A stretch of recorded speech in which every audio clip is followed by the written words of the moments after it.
Hello po sa ating lahat. Medyo matagal na rin tayong hindi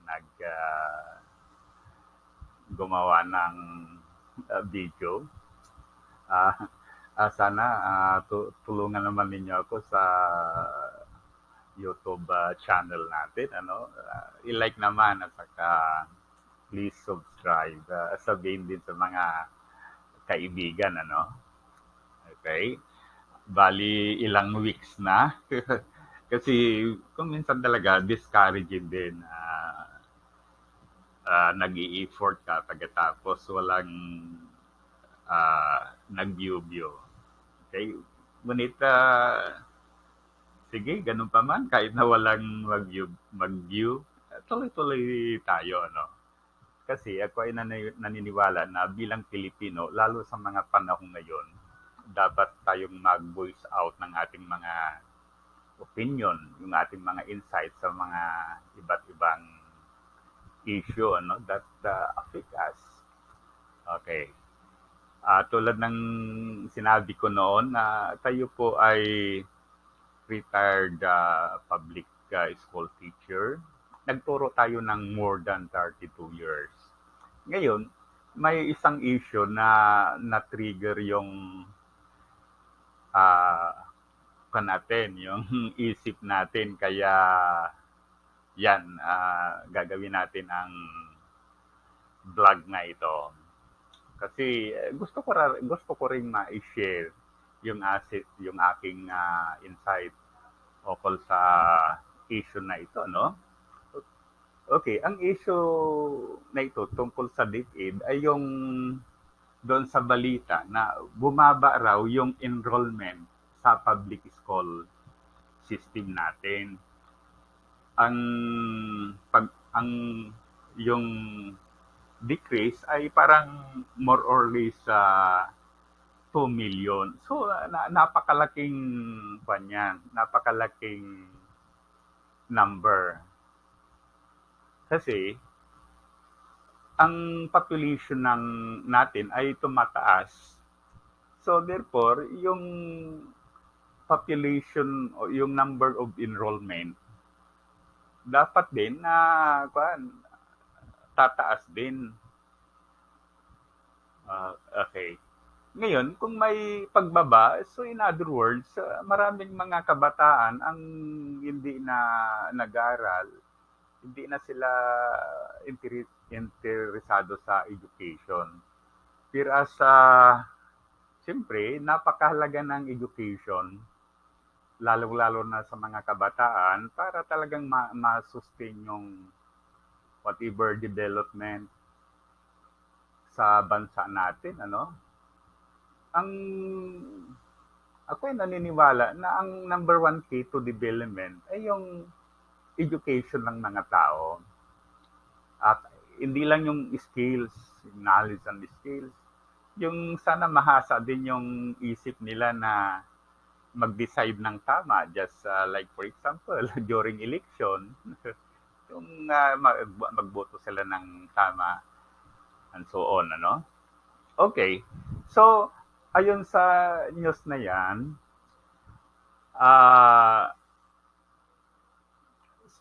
yun nga, yung bumaba daw ng enrollment. Ngayon, in my experience as a public school teacher, at the same time, yung parents, yung experience ko as a school head. Kasi po, nagpan din tayo, we retired as principal for sa secondary. Okay. Ngayon, sa yung as far as I remember, ang halimbawa ko na dito sa school namin ay minsan lang siya, isang taon lang siya bumaba yung enrollment. Pero may rason, may good reason bakit bumaba. Okay, ganito 'yon, dati-dati yung isang barangay, yung mga kabataan sa isang medyo malayong barangay ay dito sila nag-aaral sa school kung saan ako nagtuturo. Ngayon, sa katagalan, nagkaroon ng school doon kasi nag-request sila na magtayo ng another school dahil nahihirapan yung mga estudyante na pumunta sa aming school. Okay. Ngayon, yung mga tao doon nag-request sa DepEd, pagkatapos it was approved. So, nagkaroon ng school doon, ano? So, therefore, yung mga kabataan doon, ay hindi na sila nagpapa-enroll dito sa amin, kundi doon na sila nagpapa-enroll. So ang resulta, bumaba yung enrollment namin. Pero titignan mo as a whole, hindi bumaba dahil nalipat lang sila sa isang school for their own safety, for their own benefit. Okay, so doon na lang sila, ano?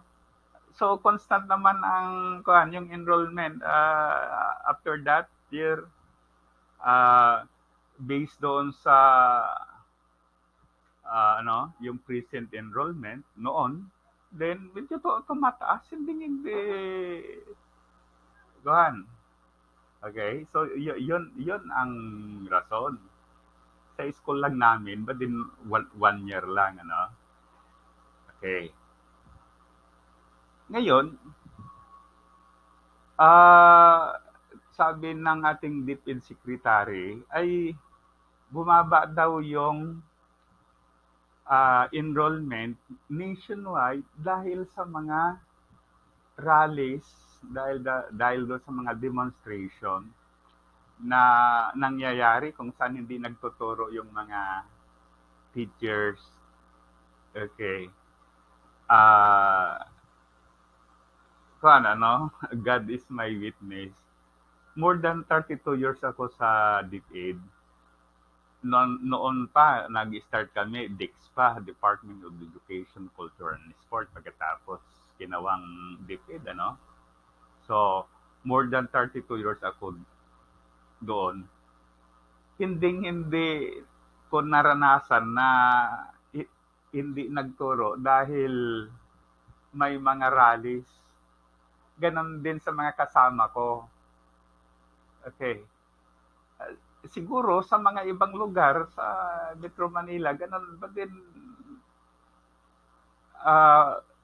in my own understanding, ganun din yon, hindi affected yung enrollment. Okay, kaya naisip ko yung reason ng DepEd Secretary na bumaba ang enrollment dahil sa mga demonstration, dahil sa mga rally, ay malayo sa katotohanan.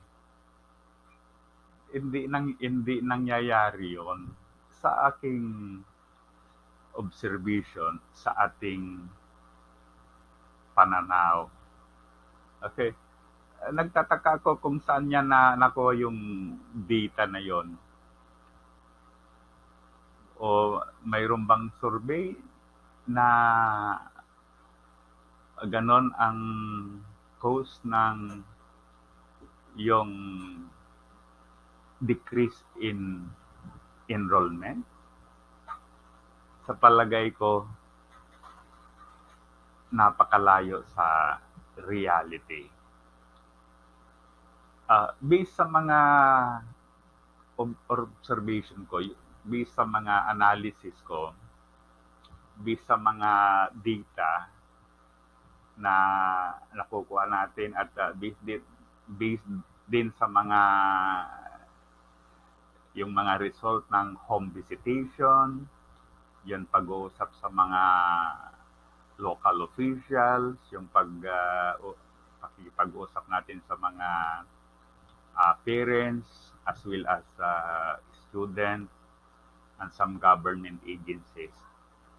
Ang talagang pinaka-cause ng dropout ay yung poverty. Okay. Yung kahirapan. In fact, masasabi ko ito kasi kung minsan tinatanong ko yung yung mga estudyante na laging uma-absent, gano'n. Ang karaniwan sa kanila ay nagtatrabaho o tumutulong sa magulang para sa kabuhayan ng pamilya. Okay. May mga estudyante kami noon na nakakausap ko na kung daw siya, hindi siya makakapunta dahil gusto niyang tulungan yung mga parents. Kaya sumasama siya para mangisda. At may mga instances din na, siyempre, halimbawa, nangisda sila, no? Yung gabi kasi, halimbawa, yung mga malalaking bangka, hindi rin kanyan, 2 araw, 1 araw, gano'n yan. So, siyempre, puyat siya, hindi na makatulog. Kaya, ganon. Okay. So, may mga iba din na wala daw silang pera para pumunta ng school. Siyempre, kailangan din yung pasahe. Kailangan yung baon. At saka iba pa, no? Sa totoo lang, bagamat libre ang tuition, marami din ang additional na gastos sa pag-aaral. Okay, kaya yung free education, isa kwan lang yan sa tuition. Kasi kung free education, sana may allowance, mga tirahan, at saka iba pa, no? Yan. Then, ano pa?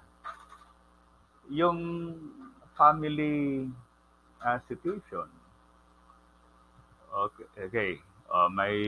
Minsan may kumausap sa akin na parents na hindi na raw nila pag-aaralin yung kanilang anak ko ay kasi yung kanyang asawa ay sinasaktan siya lalo pag lasing, so balak na niyang babalik doon sa kanila kasama yung kanyang mga anak. O, sabi ko,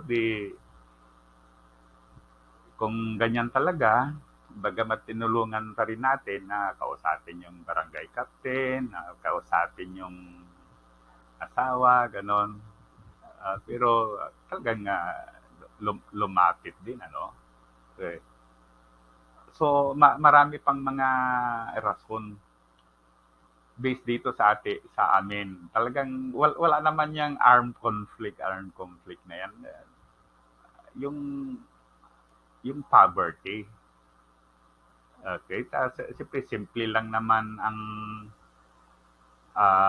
pagtuturo dito. Actually, parang very close pa dahil medyo hindi pa masyadong high-tech.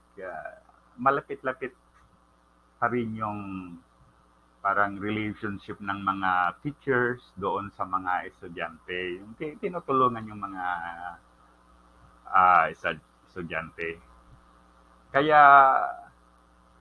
yan. Dito sa amin, let's say, 7 barangays. Sabi ko nga, wala pa akong na-experience na ganyan na pagkatapos ganun din sa mga kasama ko dito. Yung mga teacher sa mga ibang barangay namin, naman siyempre kilala rin natin yan, sa mga seminar, sa mga meeting kasama natin. Wala, hindi naman nangyayari yan dito na may mga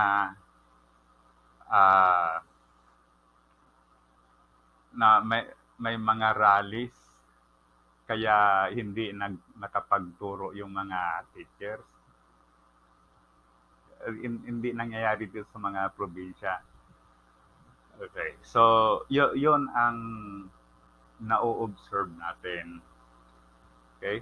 Kaya, yung sinasabi ng ating DepEd Secretary na bumababa ang enrollment dahil sa mga rally, sa mga demonstration, ay napakalayo sa katotohanan. Okay. Ay hindi lang natatawa tayo sa rason na yan. Sana kanya yung tanda poverty, yung mga sa school. Ako, kulang pa yung talagang sa school. Oh, okay. Marami pa talagang gawin sa school system natin.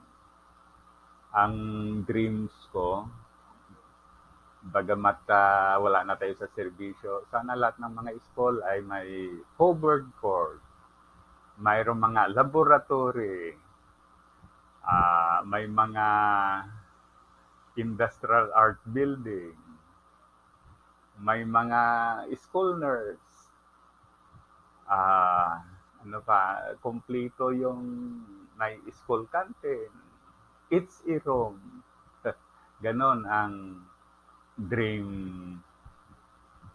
dreams natin sa ating mga school. Okay? So, sana i-like at saka subscribe sa ating YouTube channel. Mabuhay tayong lahat.